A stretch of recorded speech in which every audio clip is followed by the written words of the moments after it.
I jump into the sea to save Terrence Fletcher. After giving him CPR in front of everyone, the engagement meant for my cousin, Anna Stone, unexpectedly becomes mine. However, Terrence gets drunk on our wedding night instead of spending it with me. I naively believe that if I stay by his side long enough, he'll eventually open his heart to me. 3 years later, Anna returns with a child who bears a striking resemblance to Terrence, leaving me stunned. That's when I realized he had been with her. On the night he left me alone in our bridal suite, Annie, I'm sorry for everything you've gone through all these years. I'll take responsibility. I'll make Mabel understand that her place is yours. I tell Terrence that I'm pregnant as well, hoping it will rekindle his love, but his response makes my blood run cold. Get rid of it. I'm forced onto the operating table, where 2 lives end at once. When I open my eyes again, I'm back on the day Terrence falls into the sea, as I see him drenched to the bone. I turn to the crowd and call out for Anna. Terrence Fletcher opened his eyes in pain, coughing up mouthfuls of water. His voice was hoarse when he snapped, "Get lost." But when he saw clearly who was in front of him, he suddenly froze. "Annie, why is it you?" He looked around and spotted me in the corner. I was just as drenched as he was. In my previous life, I had jumped into the sea without hesitation to save Terrence. But when he gained consciousness, he had pushed me away.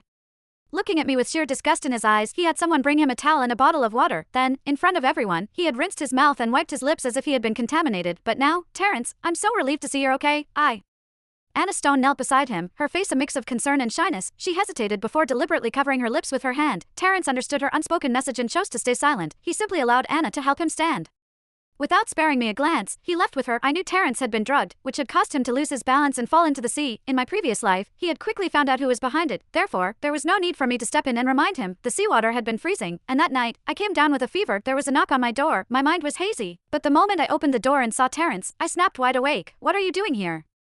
Terrence leaned against the doorframe, giving me a cool glance. "Mabel, what kind of stunt are you pulling this time?" I looked at him in confusion. "I don't know what you're talking about." He let out a cold, mocking laugh. "In front of all those people, you deliberately called Annie over to give me CPR. Why didn't you do it yourself? How can you be so selfish?" I felt a tight knot in my chest, as if something heavy was pressing down on me. I wanted to confront him. "Then what do you want from me? Rescuing you was a mistake, and reaching out to your beloved was even worse. Perhaps I should have let you drown in the sea." Those were the words I wanted to say, but instead, I said, "Think whatever you want. If there's nothing more, I'd like to rest now. I'm not feeling well." My voice was steady yet low as I sniffed slightly. Terrence probably thought I was just putting on a show to gain his sympathy. His lips curled into a faint, mocking smile. "Playing the victim now, Mabel, you never stop.